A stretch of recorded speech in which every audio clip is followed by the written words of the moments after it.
Hi, Assalamualaikum warahmatullahi wabarakatuh. So I'm gonna talk about the most significant recent developments in Malaysian automotive industry, which is PROTON E.MAS 7. Before that, my name is Nurul Natasha Nabila binti Muhammad Karim and my ID number 20244411768. Hi guys, my name is E.MAS bin Ahmad Jamal with the student number 2024223456.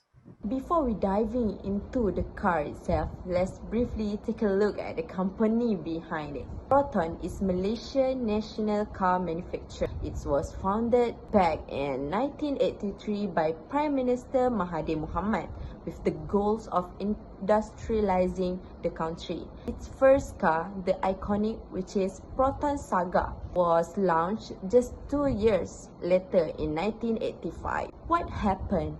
Fast forward to today, and as we can see, PROTON launched the E.MAS 7, its very first fully electric SUV under the national brand. This launch is bold statement as the E.MAS is being marketed as the first national EV car. Who is affected? The launch of E.MAS 7 has immediately impact across three key areas. First, the company, PROTON. This cement its role as a pioneer and market leader, recognized driving national automotive development.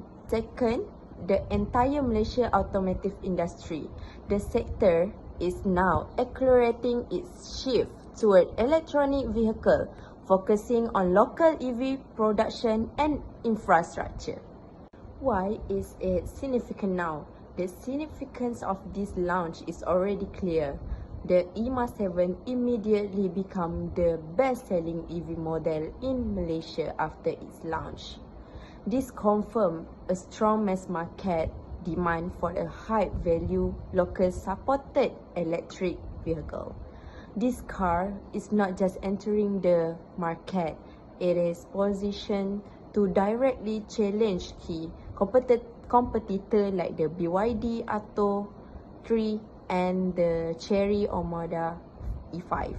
Let's begin with the strategic opportunities for the PROTON E.MAS 7. As you can see on slide 7 here, the E.MAS 7 is capitalizing on highly favorable political and economic conditions in Malaysia. The most critical factor is strong government support. The current tax structure and EV incentive are designed to strongly favor national brands and specifically locally assembled vehicles. This provides PROTON with a significant competitive advantage, allowing them to price their E.MAS 7 much lower than any imported EV competitor. The impact of this is profound.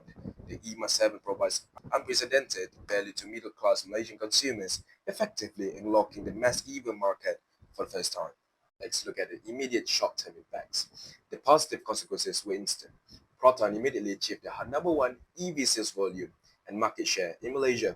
This also has successfully repositioned the PROTON brand as modern and competitive in the high-tech EV space.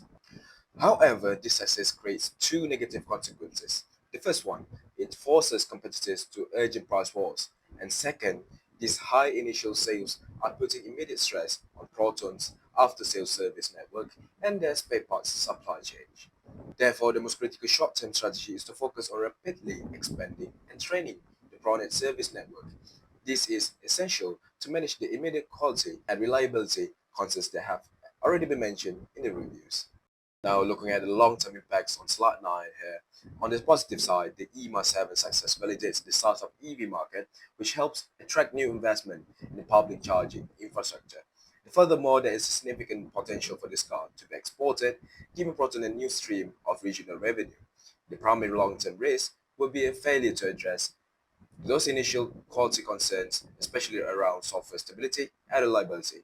To secure its position, a key strategy will be accelerate the shift to full local CKD assembly, which will lock in cost advantage and ensure supply chain stability. The launch of E.MAS 7 proves one paramount fact for mass market EV adoption in Malaysia.